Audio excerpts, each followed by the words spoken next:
you know, that's difficult because that means that when people leave the program, you freeze that voucher and hold it to be able to award it. So it's a challenge.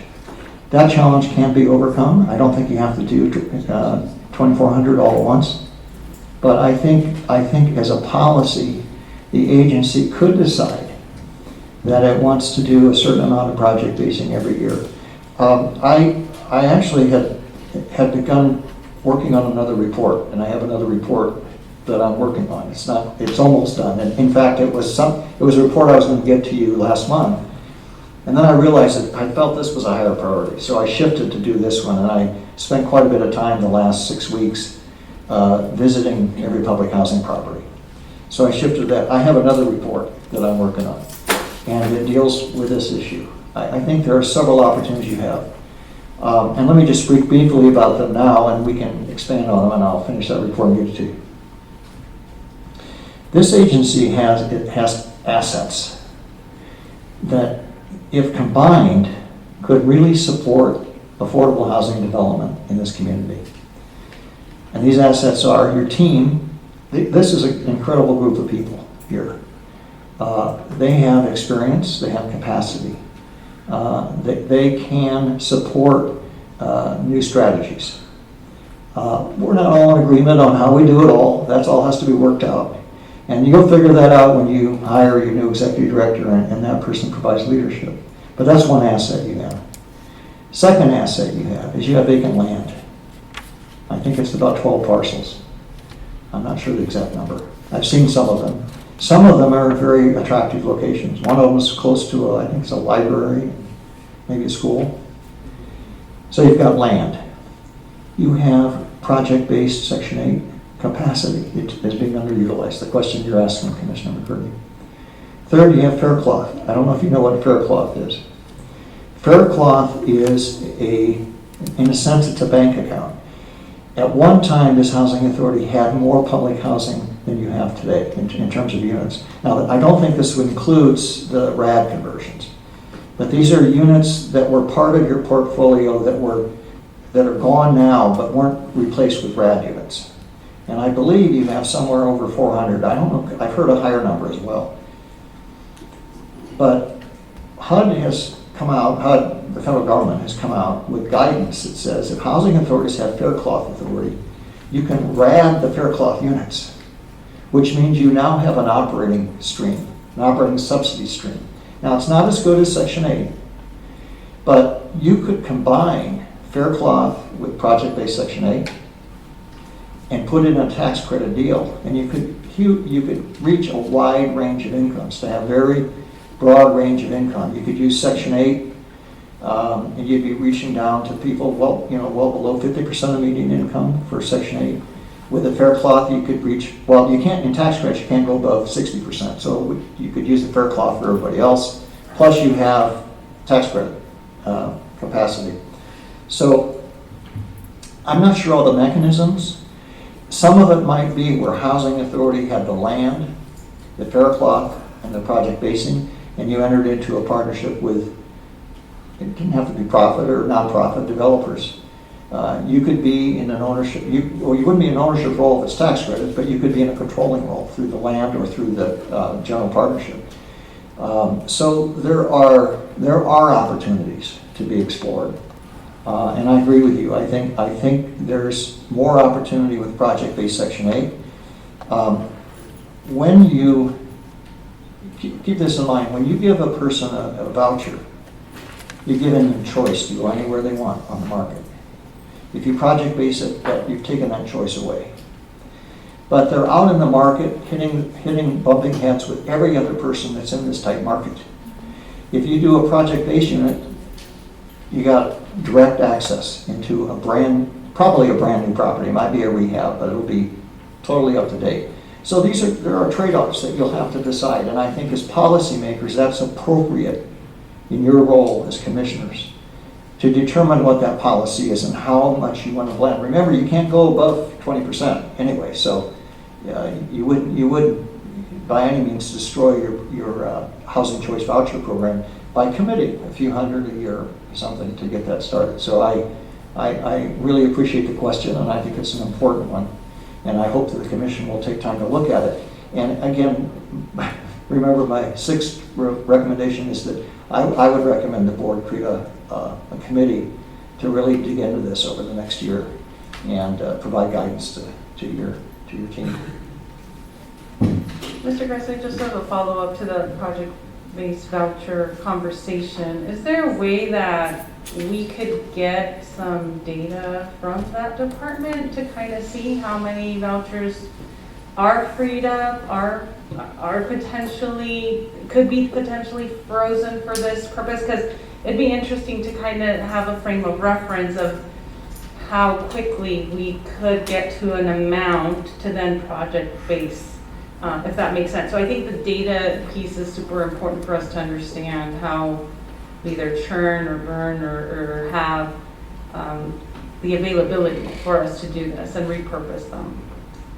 Yes, Commissioner, I think what you're asking is for the turnover rate, and that would allow you to make some decisions about how much turnover rate you wanted to preserve so that there was a turnover of vouchers, so some people are getting vouchers, so that the wait list isn't frozen, but also pulling some offline and do some planning around making some available. Yes, we can find that for you. Any other questions for Mr. Gressler? Thank you very much, Mr. Gressler. We really appreciate that, and look forward to taking this valuable information and doing something with it. Now we'll go to item number 14, receive report of the interim executive director on administrative and operational activities of the agency. Do you have anything you'd like to add? Well, it should seem like not, but I do. I've never Perfectly fine. Words. So just a few things I want to report on. First, negotiations with SEIU Local 1107 are moving along. We're very close, I think, to settling. It's, these are always processes that take a lot of time. There's a lot of back and forth where each side tries to convince or educate the other side of the rightness of their thinking. But I want to let you know that progress is being made, and I'm very optimistic that we'll have a settlement fairly soon. Another item that I think you've been aware of, that I became aware of in a very sudden way in April, is that in 2017 we were defined as a local government under the Code of Nevada, which placed us under some jurisdiction with the Department of Taxation. Even though their real interest is over ad valorem taxes, which are property taxes that come in, and we don't receive any of that, we are governed by their rules, and too late to do anything about it. I was advised of this in April after I've been here just a few weeks, and what are we doing? How can we come into compliance? And I want to update you on where we are. We did mount an effort to see if we could be exempted from this requirement and basically have the amendment that was made in 2017 annulled, taken out. That was not successful. But in the meantime, Mr. Herron has been able to comply with all of the reporting requirements that the Department of Taxation has. We had a hearing in May, right before really the legislation was almost wrapped up, where I had to say to them, I'm not optimistic we're going to be able to be exempted and ultimately will. They asked us at that meeting, since it wasn't quite over, to come back for their hearing this month, and that hearing was this morning. And Mr. Herron represented us in that meeting. We comply with their reporting requirements, I would say, to the extent that we can. The problem is we don't have the same fiscal year that they insist that we ought to have. So we have 2 and maybe 3 paths going forward. By the way, Mr. Herron gave a report this morning, and I sat in on it, and I'm sure this was with the board. It's not just the staff of the Department of Taxation, but it's the board. And I believe they were very satisfied with his report, and the support we're getting from staff at the Department of Taxation is very encouraging and positive. The problem is that it's a technical thing. We just don't comply. So there's about 2, maybe 3 paths forward. I think the third would be the easiest, but it's probably not possible. We may try it. The first path is that we could change our fiscal year. and then continue just giving the reports all the time. Now, the reports we give them don't have any information in them of any real value because they want to know about ad valorem taxes, and we don't have ad valorem income. But we would be in compliance, but we have to change our fiscal year. We have, and the fiscal year would have to change to a June 30th fiscal year. We're on a September 30th fiscal year. We could do that. It's a lengthy process. We have from now until next June 30th. Is it June 1st? Okay, up until next June 1st to notify HUD that we wish to change. What that would do is that would take the budget that you just approved now, and it would extend that fiscal year through June 30th of 2023. So it'd become a 21-month fiscal year. You may recall a few years ago when the federal government had a 15-month fiscal year to move to their fiscal year to September 30th. So we have time to look at that and evaluate. It's a very costly undertaking for us because everything changes. And what it would mean is sometime in the coming year, you're going to get a budget revision anyway from us because the budget always changes. I mean, at some point, just like you did a couple of months ago, you did a budget revision.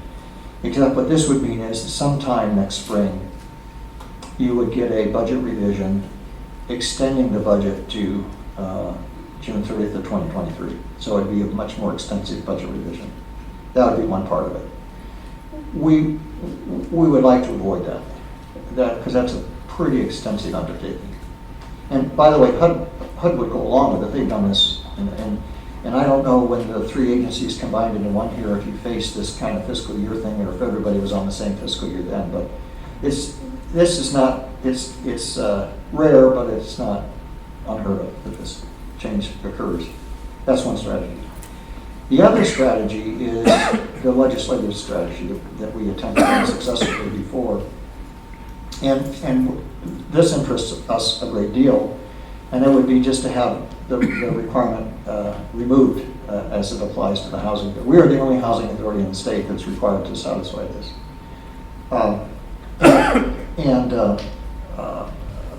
There's a possibility that could succeed, but the next regular legislative session is not until 2023.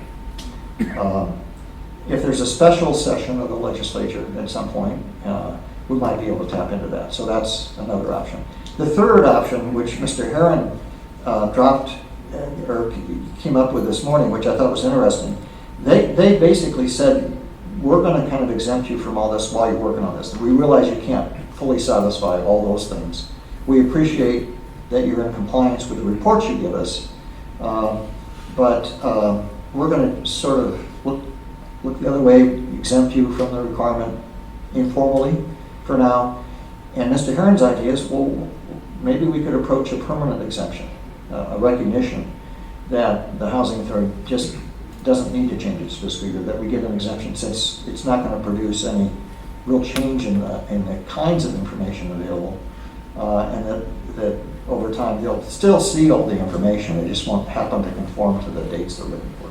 So those are the three things that came up this morning, and I think they were very satisfied with Mr. Herron's explanation. I want to just mention where my attention is going now that I've got this report in front of you. I obviously will be putting effort into supporting the committees as they do their work, and remind you of the committee retreats that are coming up and our technical assistance provider that will be with us, and I look forward to that experience. And I'm hoping that those retreats will provide a format to begin to kind of set out the work of the committees going forward.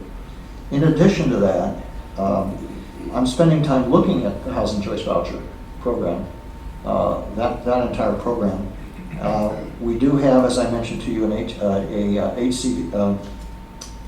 CVR team of 2 people who will be coming in the week after Labor Day to really look at the program side. They'll be working with the leadership of the department. They're also doing a staff survey online in advance, but they won't be interacting with the staff while they're here. They're going to be working with the leadership. And their real focus is on the technical side in the HCV program. I'm also going to have already begun and spending more time looking at your affordable housing portfolio particularly that portion that's not receiving any form of subsidy. I mean, your affordable housing program has all the RAD conversions and a lot of various things in it, but it also has a fair number of properties that don't have any form of government subsidy from the state or from the federal government that you're operating. And it's admirable that you have these programs. I don't know very many other housing authorities that have the kind of extensive portfolio of housing that's intended to serve the community that doesn't have some form of assistance from the federal government. And you have a pretty good-sized portfolio. I want to take a careful look at that. The staff already know I'm beginning to ask questions, and I will probably have some recommendations on that. I'm looking also at the affiliate structure and the governance of your affiliates. You have at least two really direct affiliates. You have AHP Incorporated, Affordable Housing Programs Incorporated, which is kind of your umbrella organization for doing development. And you all serve on that board, and when you meet as that board, you're a separate legal entity. I want to make sure that that's set up properly. And I think it is, it is set up properly, but I want to make sure everything's tight. I also want to make sure that, and what I'm finding is I'm going through bylaws and articles of incorporation to make sure they're all consistent so that the same language is used consistently between the two documents. But then I'll also be talking to you about your role in that regard. And I'll probably be, most likely, in fact, given today's decision to pull the minutes off, I'm going to recommend that the AHP have their annual meeting in September. So it'll be done in conjunction with your commission board meeting.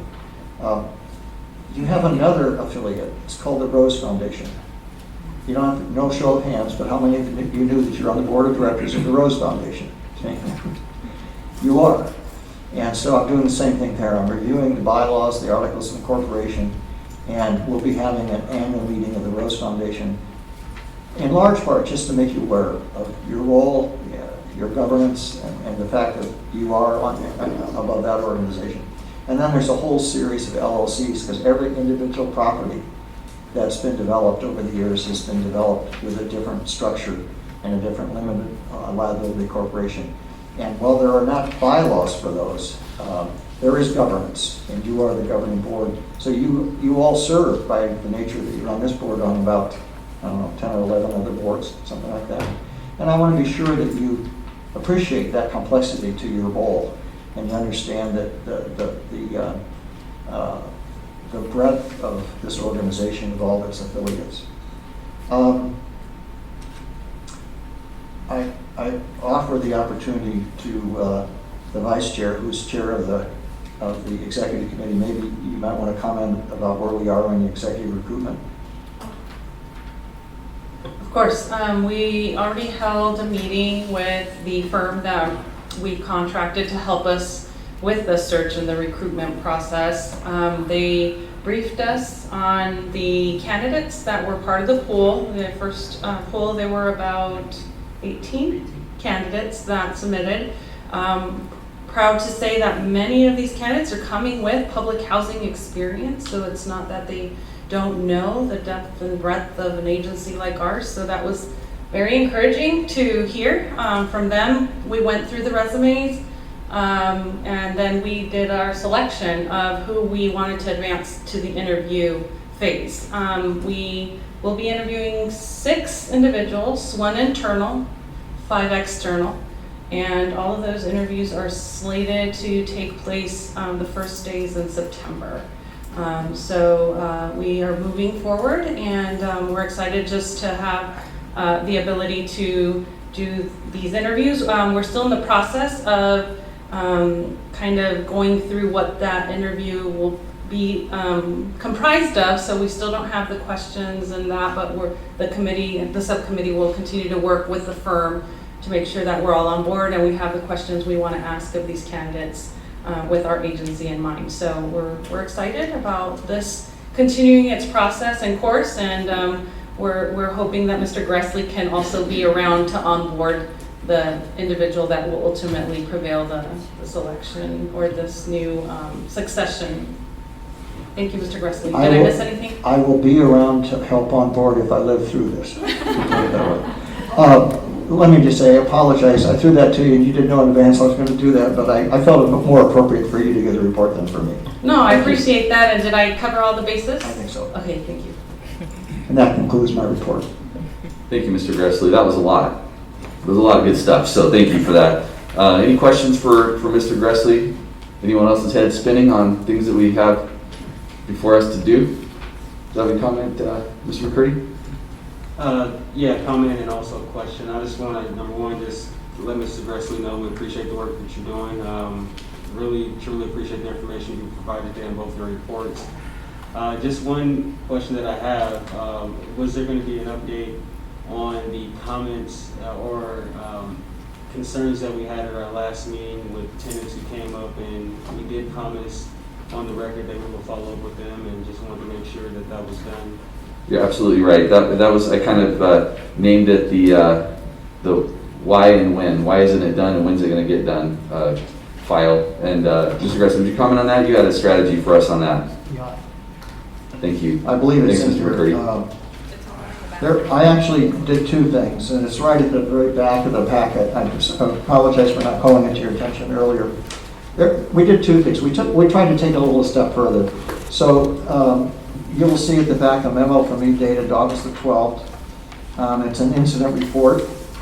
Well, it refers to two things, an incident report and a citizens participation report. So right behind it is identify two things that have occurred since your last meeting that I thought were of perhaps broader interest than just one resident because it affected a couple of buildings. So we had a water leak and some problems with the hot water at Sartini Plaza. And then we had two elevators go down at the same time at Jamestown Towers that we had to scramble to in the elevator company. So those are things that haven't been brought to your attention, but I thought you ought to be aware of. And then right behind that, hopefully we captured everything. I tried to get everything that had come up. And incidentally, I will tell you that a couple of these things are still being looked at. At this point, a couple of things I wasn't totally satisfied that we've been as responsive as we might be able to be. But there's a list of items in blue, in black ink, and then at least in mine, are yours blue and black? And the blue is our response to the items that came up at the last meeting. And we'll continue to do that from one meeting to the next. Thank you. Thank you. All right, we'll go to item number 15, identify emerging issues to be addressed by the board and interim executive director at future meetings, and receive updates on activities from the director or the board. Any emerging issues or items that we need to bring forward for future discussion or reports from the board? Anything? No? Okay. I just had one thing. We've mentioned over the last few months, I think we're about 2 months since the 586 vouchers have hit the ground here.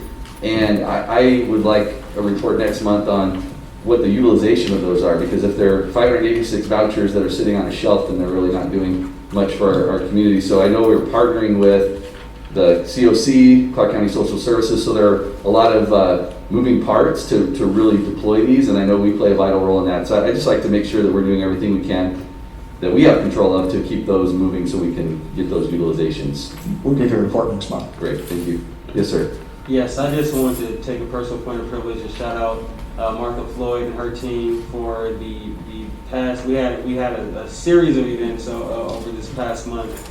We even had the Secretary of Health and Human Services come out to join us to make sure that we were not only having a health fair, but we're also providing vaccinations for those who would like to get one. So I just wanted to shout out her and her team for facilitating 3 great events. Thank you. You even had them at the county chambers for recognition, right? I did. That's awesome. Very cool. All right, well, we'll go to the final item on our agenda today, which is the citizen participation. Again, ladies and gentlemen, items raised under this portion of the agenda cannot be deliberated on or acted upon by the Board of Commissioners at this time until the open meeting law provisions have been complied with. If you wish to speak on matters that are not posted on the agenda, we invite you to step forward to the podium, clearly state your name and address for the record. The amount of time that will be allowed is 3 minutes, and so at this time, we'll look forward to having you come forward. Mr. Sinclair? Yes. Good afternoon, our commissioners and Mr. Gressley. I'm just going back from the last meeting. We had an update on Nevada Hands management. They halfway solved the gate problem. And we've been working with the pest control, which I understand they got more money, but we are infested at Rose Garden. You can't go in the garbage room without bugs running up the walls. And I hate to have to say this, they said give them more time. We discussed this 3 months ago, if you remember, about the pest control. It has only got worse. We discussed it about the carpet, maintenance. If you come through the hallways, you'd be ashamed. Yes. You'd be totally ashamed. They say give them more time. If we give them a little more time, Rose Garden don't have to be redone, and that's a brand new building. Mr. Grizzly, I think you need to take time out and come see what I'm talking about. And then we got one other problem. I had tenants been waiting on a voucher, and I'm gonna let her speak. And other than that, I need an update, and I appreciate it. Thank you so much.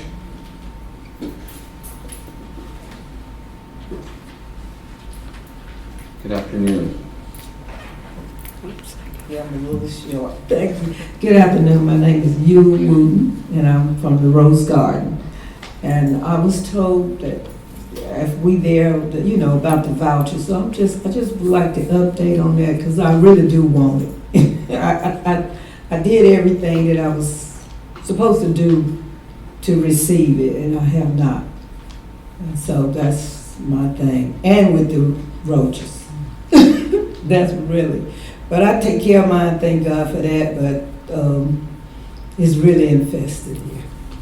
So Thank you, what Ms. about the voucher? So to be clear, you're currently looking to move your voucher somewhere, to receive a Yes, voucher sir. to move out into the open market as opposed to being there? Yes, sir. Okay. Yes, sir. Okay. Did I supposed to get my address? Well, it was Rose Garden. We know right where Rose Garden is. Oh, so yeah, thank I you. know. Okay. Thank you. Thank you, Ms. Wooten. Anyone else? Good afternoon. Good afternoon. My name is Carmen Tiveros. I'm from Jamestown Towers. I've lived there 5 years and I've never had any problems with roaches. And now we're having roaches coming out everywhere. And they're saying because they do one floor to skip another one, they come back and do another one, and that's how come we're having this problem. They used to do every floor when they would come. And also, we're having problems with this lady.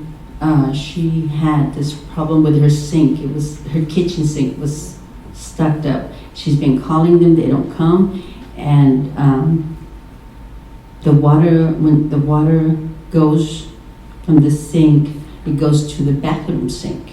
So she's having problems. I took her up there, and she's a little Filipino lady, and I helped her and explained to them what was going on. And she's still so mad. She's so mad. She goes, they haven't come in and done nothing about it. So that's it. What's her unit number? Do you know? 113. 113. Mhm. Okay.